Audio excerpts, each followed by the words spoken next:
Voilà, c'est fait. Merci Box. Et laissez-moi vous montrer l'interface de commande de la climatisation de la voiture. Explication? Très bien. Laissez-moi vous expliquer tous les réglages de climatisation possibles dans cette voiture. Il vous suffit donc d'ouvrir la liste des réglages de la climatisation. Prenons par exemple l'icône de ventilateur au centre de l'écran et vous pourrez alors utiliser quelques fonctionnalités intéressantes. Donc tout d'abord, pour modifier la température, vous pouvez le faire juste ici.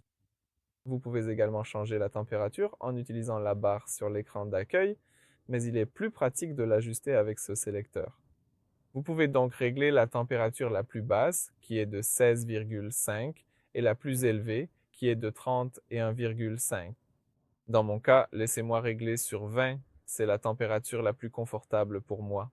Très bien, nous pouvons passer à la partie suivante. Vous pouvez utiliser l'air frais en appuyant ici, et vous verrez la flèche venant de l'extérieur. Je veux dire ici sur l'icône de la voiture, vous verrez l'air frais, donc vous pouvez l'utiliser pour la conduite quotidienne. En gros, cela empêche l'accumulation de dioxyde de carbone, ce qui vous rendrait somnolent, et cela évite aussi que les vitres s'embuent. Mais si vous appuyez à nouveau sur cette icône, la flèche changera pour l'air intérieur. Nous pouvons donc utiliser cette fonction lorsque vous êtes coincé dans les embouteillages, que vous traversez un tunnel ou que vous passez dans une zone poussiéreuse afin de garder les fumées et les odeurs hors de l'habitacle. Cela aide aussi à refroidir ou à chauffer la voiture plus rapidement. Donc ces deux fonctionnalités intéressantes sont vraiment importantes pour nous. Mais dans mon cas, laissez-moi utiliser un peu d'air frais.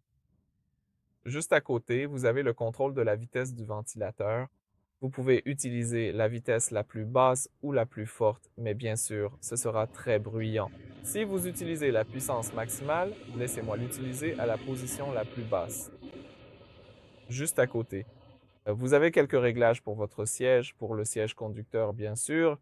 Vous pouvez chauffer votre siège conducteur en appuyant sur cette icône avec des vagues. Si vous appuyez à nouveau, vous aurez le chauffage au niveau inférieur.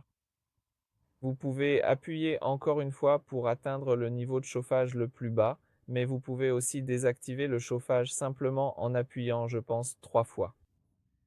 Si vous appuyez sur le bouton suivant, celui avec le ventilateur juste ici, le siège et le ventilateur, vous allez activer la fonctionnalité vraiment utile qui est la ventilation, donc vous pouvez l'utiliser lors des chaudes journées d'été pour éviter que votre dos ne transpire contre le matériau. Vous pouvez également utiliser les différents niveaux de ventilation et vous pouvez aussi la désactiver ici en bas. Vous avez d'autres fonctionnalités utiles comme le dégivrage maximal. Appuyez à nouveau si vous appuyez sur Max de Frost ici. Vous pouvez utiliser cela pour votre pare-brise lorsqu'il est couvert de glace ou qu'il y a beaucoup de brouillard. Cela envoie toute la puissance vers la vitre avant, mais bien sûr, c'est aussi très bruyant. Laissez-moi désactiver le Max Frost à côté du Max Frost. Vous avez donc le